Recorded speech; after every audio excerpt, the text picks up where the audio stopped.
শুধু পত্রিকায় প্রকাশিত ছবির ভিত্তিতে বিশ্বজিৎ হত্যাকারীদের বিরুদ্ধে ব্যবস্থা নেওয়া হবে না বলে স্বরাষ্ট্রমন্ত্রী যে মন্তব্য করেছেন তার সমালোচনা করেছেন বিশেষজ্ঞরা। তারা বলছেন আগাম এই মন্তব্য করা ঠিক হয়নি স্বরাষ্ট্রমন্ত্রীর। সঞ্জিত আহমেদের রিপোর্ট।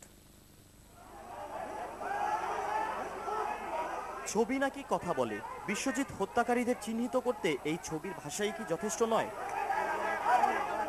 স্বরাষ্ট্রমন্ত্রী অবশ্য এমনটি মনে করেন না।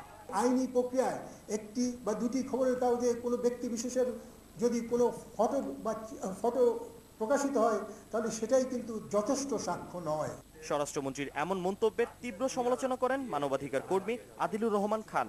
স্বাধীনতা বিরোধী শক্তি বা পাক বাহিনীর হাতে সেরকম কোনো ঘটনার যদি কোনো ফুটেজ পাওয়া যায় তা কি আমাদের এখানে এভিডেন্স হিসাবে ব্যবহৃত হবে না? ক্রমাগত প্রতিটা সরকারের আমলে যে দায় মুক্তির সংস্কৃতি চলে এসেছে, যার আওতায় রাজনৈতিক দুর্বৃত্তায়ন ব্যাপক রূপ নিয়েছে এবং আইন শৃঙ্খলা রক্ষাকারী বাহিনীগুলোর মধ্যে দুর্বৃত্তায়নের সৃষ্টি হয়েছে, তার ফলশ্রুতিতে কিন্তু আজকে এই কথাগুলো আসছে। এই ধরনের পরিস্থিতির অবসান না হয়ে বরং আরো অনেকেই বিশ্বজিতের পরিণতি গ্রহণ করবেন কিনা এই আতঙ্কে থাকছেন। পিএসসি সাবেক চেয়ারম্যান ডক্টর সাদাত হোসেন অবশ্য জানিয়েছেন বিচারিক আদালত তথ্যকেই প্রাধান্য দেয়। তবে বিশ্বজিৎ হত্যার বিষয়ে স্বরাষ্ট্রমন্ত্রীর আগাম মন্তব্যের সমালোচনা করেন তিনি।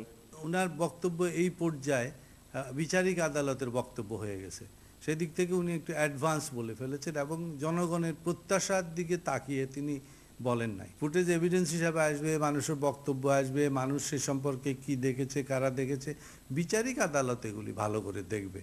যে কোনো বিষয়ে মন্তব্যের আগে সরকারের মন্ত্রীদের আরো বেশি দায়িত্বশীল হওয়ার পরামর্শ দিয়েছেন বিশেষজ্ঞরা। সঞ্জিত আহমেদ, বাংলা ভিশন।